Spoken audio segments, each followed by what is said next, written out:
typically like a consultant, somebody asked me, are you having any presentations? I said, no, I don't have any presentations. And I purposely didn't carry presentations because then you look at the screen and not hear what I have to say. So after I speak for a few minutes initially, I want this session to be interactive. It's extremely important for it to be interactive because the hoopla about GST, passage of the Constitution Amendment Bill, passage by both houses of the Parliament is over. So the first hurdle, which is the enabling provision of the Constitution Amendment Bill, is over now. We all know the wolf story. The wolf is coming, the wolf is coming. None of us really paid attention to GST. The wolf is now at our doorstep. The question is, if this is going to happen, will it be on April 1st? Will it be later? Will it be middle of the year? These are all questions for which there may be answers, there may not be answers. I may have my own view, but for a minute, forget that.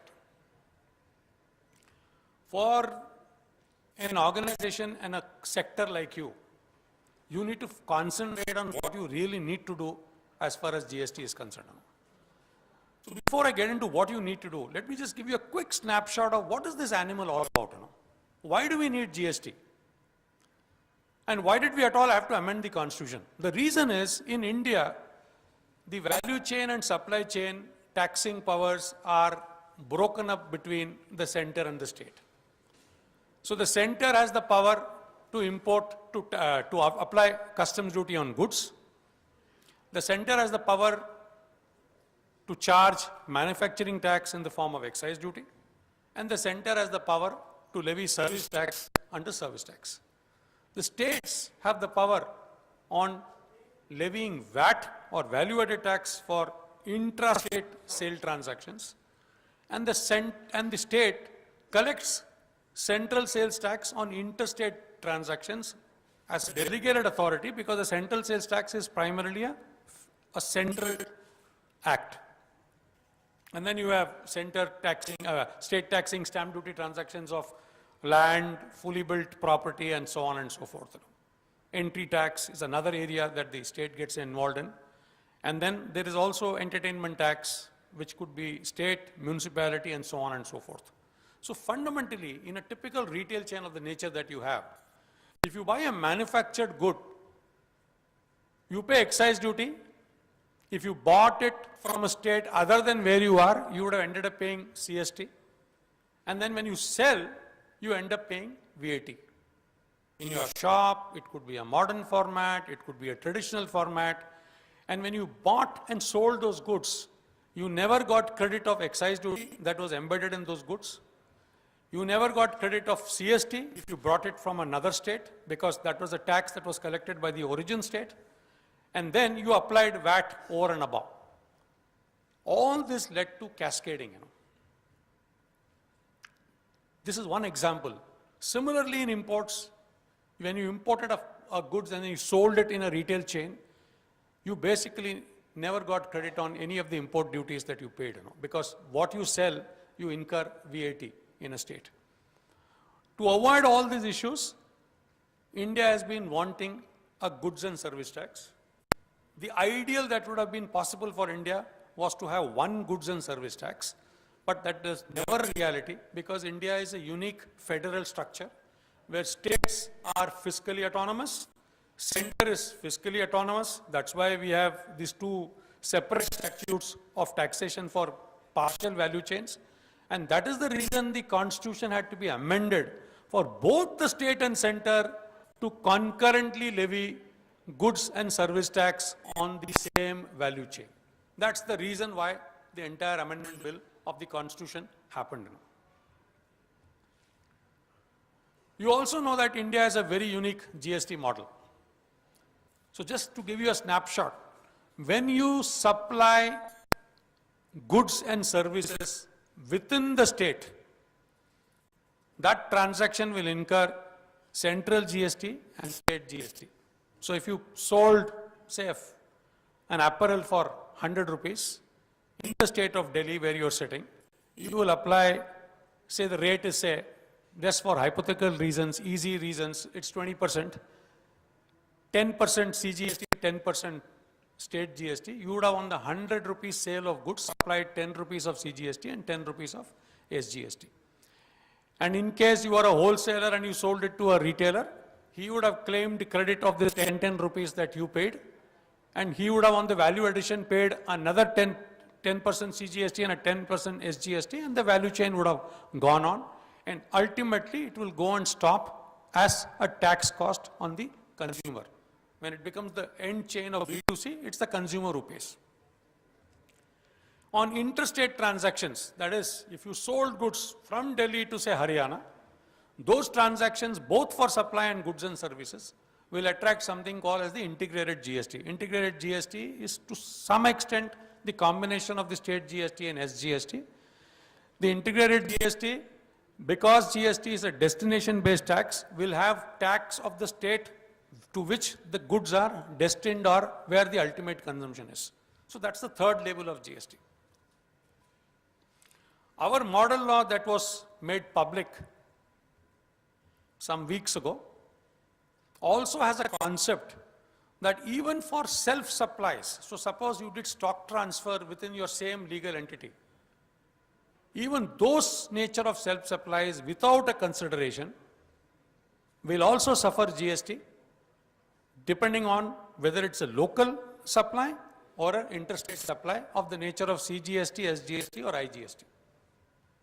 Another important fact that you have to understand in GST is that no more taxable events will become manufacture, provision of service or sale of goods. The taxable event will now is just mere supply. So if I came and handed over a laptop to you or a phone to you, doesn't matter whether there is a transfer of property or a sale. It can still be exigible to GST. A GST can still apply in a transaction of that nature. So that's a big departure from the current state that we have. So as retailers, is there going to be efficiency in your value chain from a tax perspective? Yes, without a doubt. Like I gave you the example, if you bought a manufactured good, ended up paying 12.5% excise or excise with abatement under an MRP valuation, yes, that excise and that CST, if you bought from an interstate state with 2% embedded on it, will be available tomorrow because they will become replaced by IGST, and the IGST will be creditable in your chain when you apply CGST and SGST in the state where you make supplies. So from a cascading perspective or from a tax leakage perspective, recovery perspective, this will be a far better tax system that we currently have. Also, the way the model law has been drafted, at least as far as input tax credit provisions are concerned, it is pretty broad and pretty wide. And the hope is, there are a few tweaks that they will need to do, that our input tax credit mechanism in GST will be better than what we have seen either in SENVAT or in VAT, except in a state like Maharashtra where anything which was debited to a P&L was available as a credit. So we are pretty close to that kind of a model. So there is efficiency that will be there. That's the story of GST. That's the lawmaker. They will do the law. They will unveil it on April 1st, or it could be middle of the year. Nobody knows. Still, a lot of things that needs to be done. Now, there are other factors that come into play. I understand here there are majority of people who are also apparel people. The second factor that comes into play is what is going to be the rates. There are two think tanks which have produced reports on rates. The Center's think tank, which is the chief economic advisor, I don't know how many of you have read the report, has produced a report of what should be the potential revenue neutral rate. Now, all of you all must have heard the term RNR or revenue neutral rate. What does it mean?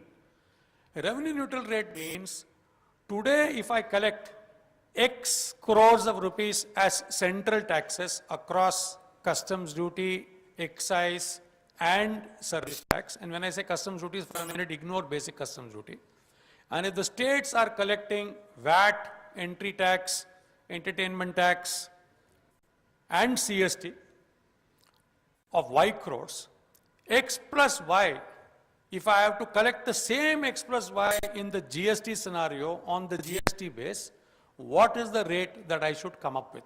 That is called the revenue neutral rate. So once you come up with a revenue neutral rate, which the chief economic advisor in his document came up as a rate of 15 to 15.5%, then you then say, in India, there could be two choices that we can have. One is, okay, the revenue neutral rate is 15.5 or 15 for ease. We can have all goods and services at 15. Easy, simple, no disputes, no classification issues, no problems. But that will never happen in India. So what is the next possibility? You have multiple rates. Some products could be outside GST. Some products could be zero rated. Zero rated means it has a rate in GST, but the rate is zero. And there is a significance to zero rate. Some could be single digit rate of the nature of gold, noble metals. There could be a merit rate. The merit rate that the document of the chief economic advisor speaks about is potentially 12%. There could be a standard rate, which could be 17, 18%. And there could be a sin goods rate or a luxury rate of 40%, which could cover some goods. Till now, the impression that people have got, and we've all got, is services is expected to be at the standard rate, which is, for an example, 18% of what the CA's report is. This is the Chief Economic Advisor's report. The Empowered Committee of State Finance Ministers, who are a very, very critical body in this entire GST process, they had mandated the National Institute of Public Finance and Policy to come up with their own study. Why? Because there is always a distrust between the center and the states. They came up with a study. The original study spoke about a rate of 27%, which politically is not going to be viable. I understand there was a revised study that was done on the basis of 14 and 15 data. It's not public, but it appears that rate has now come down to somewhere around 22 and 23. I'm talking of standard rates. So the question is, when the GST Council gets formed, which will be after ratification by 15 to 16 states, the council will have to decide what will be this revenue neutral rate, and hence what will be the standard rate, what will be the lower merit rate, what goods will go into lower merit rate, what goods and services will go into standard rate, what goods will go into the higher rate. That will be the biggest discussion that the GST Council will have. The GST Council will also decide what will be exempt, what will be outside the GST net, and so on and so forth. So that's going to be the biggest debate that will happen, because there is a financial implication and there is a political implication, because any rate which is very high, one thing the politicians understand is inflation. So if it is very high, the rates, there could be a potential inflation. My personal view is, if it's not 18, it could at the most be 20, the standard rate. The lower rate could be 12. The lower rate could be even lower to 10, depending on how much goes into the higher rate and how much goes into the lower rate. That will decide the way this game will be played. So that's one angle that you will have to watch out for. The second, as businessmen, there is another major change that's happening. Law is one area. I don't want to get into law because I understand many of you are business guys, so it's very technical. I would for a minute skip law. If there are questions later, I'll be more than happy to answer on law. And I'll touch a few points on law. The second aspect which you need to understand is, India is attempting something which no country of our size and complexity has attempted. And what is that? You all must have heard that the entire compliance in GST is going to be automated. All stakeholders, all SSCs beyond the threshold, the model law talks of a threshold of 10 lakhs, annual turnover of 10 lakhs, will have to deal with a body, not-for-profit body called the GST network. And what is the GST network attempting to do? Every person sitting in this room who does supply of goods and services will have to report into this GST portal transaction-wise, invoice detail-wise. Similarly, every person that supplies goods and services to you who are within the threshold or about 10 lakhs as we speak, the threshold can increase tomorrow. There is also a composition scheme potential, will equally have to report their details of transaction details of goods and services. The system electronically will match the tax paid between the two, buyer and seller, to claim credit. That's the system we are talking about. Well, looks beautiful, looks fantastic, system is great. It'll completely bring about transparency, all credit disputes can vanish. This is a PAN-based system with unique identification numbers of each registered person under CGST, IGST and SGST. Since it's PAN-based, this information is for the first time going to be visible both for GST authorities and income tax authorities. Completely transparent transaction level details. Think of what can this lead to. I don't want to say anything further than that. So that's why, when center says we'll compensate you for 5 years, the question is, there is going to be buoyancy of revenues because we all know what the evasion levels are. So this will trap people the moment you are in the system. That's the easy and, I would say, the most sophisticated part. But how will you guys report? Large corporations will find some way, they have ERPs, they have some degree of IT automation, but what will happen to many of you all who will have to report into the system? Because that's the only way you can do. There is no manual intervention. There can't be a manual intervention. Yes, GST network is thinking of creating Suvidha service providers who could be helping you. But the question is, today, none of you know what is GST network, what is the format in which I have to report, what is the IT protocol, not anybody knows. I am from EY, our team was part of the business requirement document mapping for Infosys in stage 1. Infosys is the service provider for building out this GST. So I know what it is, but I'll tell you, none of you all know. And that is something which worries me, What really worries me is that nearly 75 to 80% of the industry has just woken up to GST, have just started thinking about GST.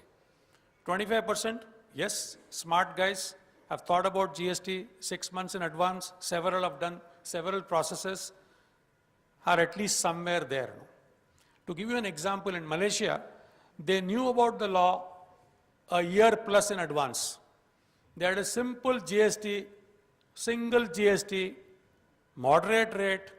People struggled. People are still struggling. 2015, April 2015, this was introduced.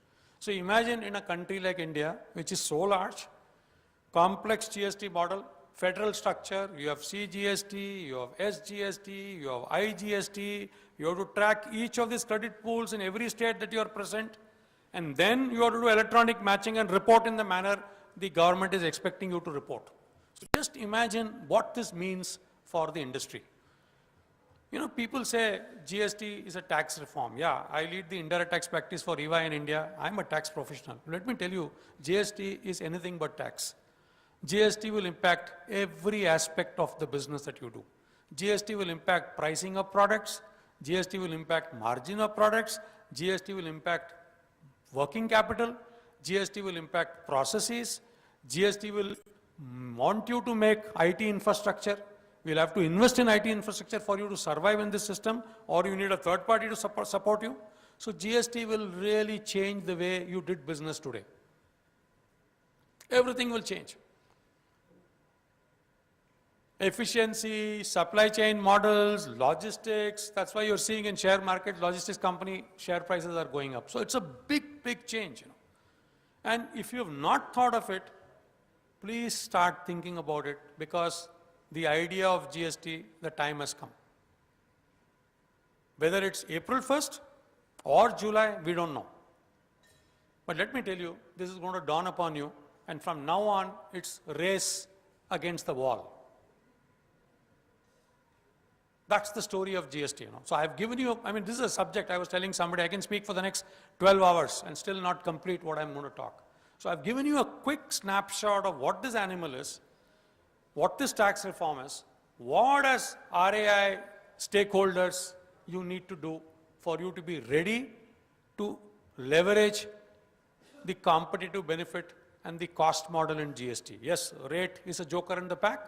That's something which you will control. Some of you may not control. It depends on what the rates and the outcome are. With that, I'll stop, and I'm very happy to take whatever questions you have. I'll be happy to answer whatever I know in the last so many years that I've heard about GST, both in India and abroad. If somebody can get mics here, then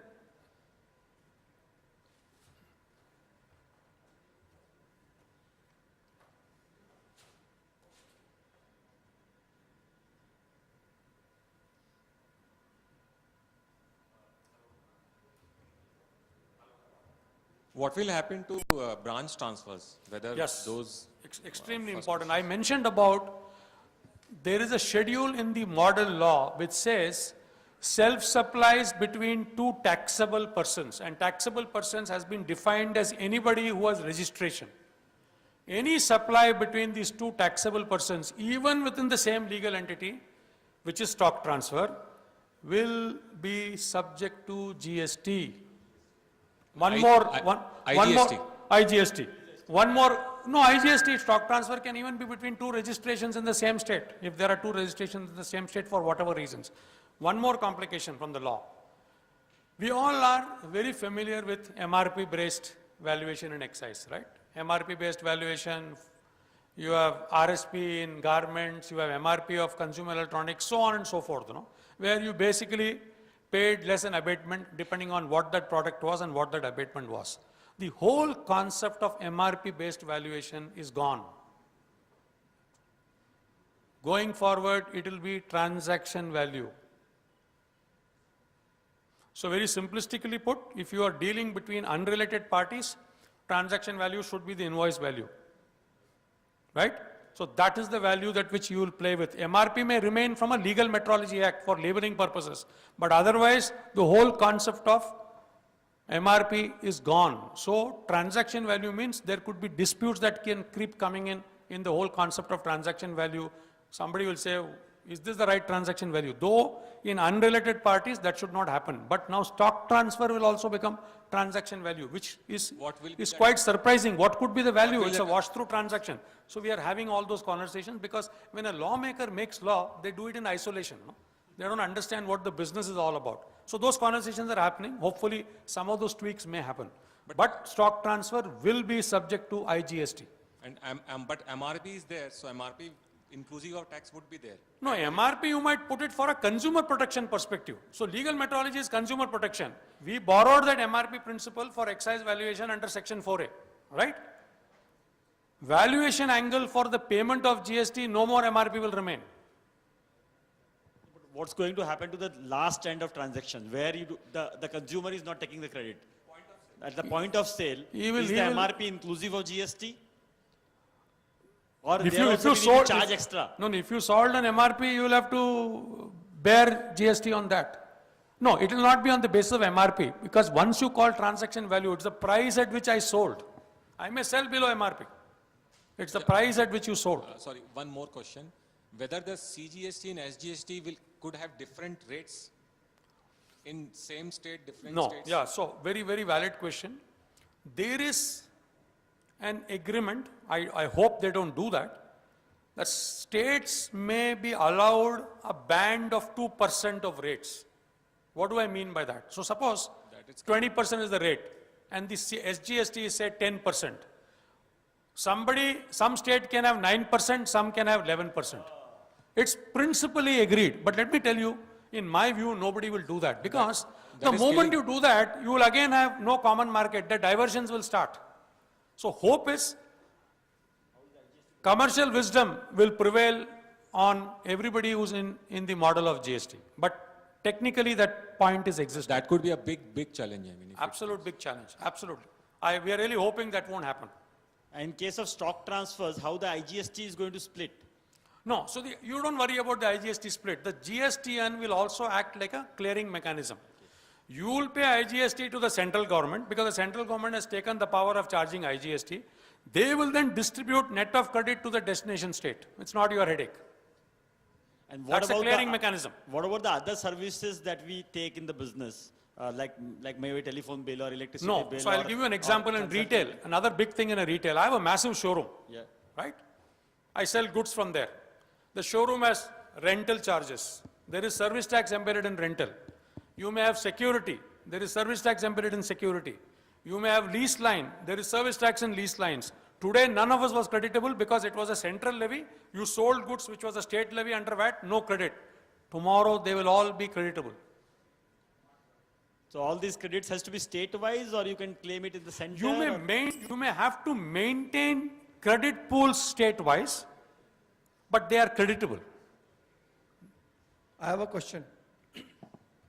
So the only way you move credits between two states is through the IGST mechanism on destination principle, and also the law has something called the input service distributor scheme, which we have today in service tax, which is to move common services. Suppose you have a headquarters where you have common services. You can move services GST that you paid on that to your units through the ISD mechanism, not for goods, only for services.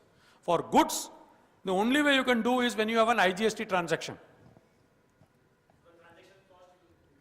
No, you could increase depending on each one's supply chain model. Yes. In current structure, there are some states like Andhra or say Northeast, they have a permit structure. You want to sell the merchandise or to do stock transfer, you need that state permits. No, you're talking Will of that- document, right? That state entry permits.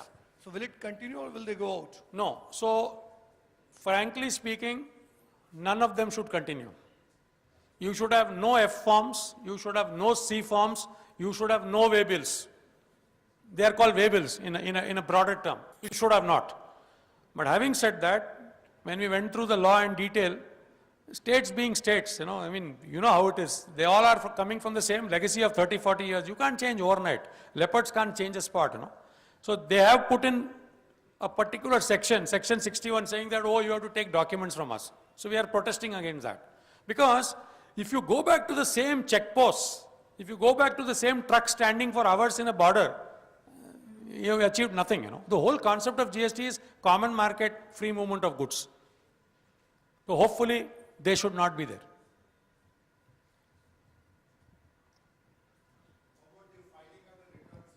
Electronic. So, no, in a GST, in a month, typically, you will have to interact with the GST portal anywhere between 3 to 5 times. So, you will have to upload your sales or supply of goods and services. Somebody of your vendors would have uploaded their goods and services supply. You will have to do reconciliation. Then you have to file, then you pay tax depending on, how many of you all understand AS26 income tax TDS? Quite similar, but that's a very small system. This system is expected to deal with 6.5 to 7 million dealers. So this is a massive, humongous system. So you have to then reconcile, pay tax, depending on what your own purchase register is and what appears in the system, because you can only claim credit to the extent of what is there in the system. And then you have to file your return and then make a tax payment. Also, your return that you claim, which is on the system, is you are claiming your credit and paying tax at the same time when the other guy is also paying tax. So you don't know whether he has paid tax or not. So within a 60-day period, you have to reconcile that he has paid tax. If he has not paid tax, you will be asked to reverse your credit and you might be chargeable to interest. So it's not an easy process as we think. Yes, once it really unveils and people understand, it will become a good transparent process, but initially the pain will be there. Sir, I have a basic query that we are from service industry, and there is a TDS which our client actually deducts. So in one particular case, the client deducted, instead of 30,000, they deducted 3 lakh rupee of TDS, and we've been complaining them that you've done wrong, and finally we got into scrutiny. You're talking from an income tax perspective. I'm right? talking from income tax perspective. So there's a mistake which happened on AS26, and then we got stuck, and then we got suffered because this entire story of reporting online was done wrong by some party in the system, and the suffering came to us as scrutiny of the entire thing, and it prolonged for 1.5 years. With such a big, massive system that we are talking in GST, the number of complications, the kind of reluctance, or what is the percentage success that you feel this system will bring, or it's going to create more complexity? You will have pain. excuse me, I'm sir. telling you now, you understand that there is pain. Apologies for the interruption. A very nice question, and I'm sure there'll be many more questions coming up. So we have another presenter Good, with you're us. bailing me out. You're bailing me out. No, Thanks. sir. Yeah. So there'll be So there's it's another presenter we in have short, with us. in short, pain and chaos to start with. You guys can. The only send way you your can reduce chaos is you at least get prepared. No? Thank you. Well, the questions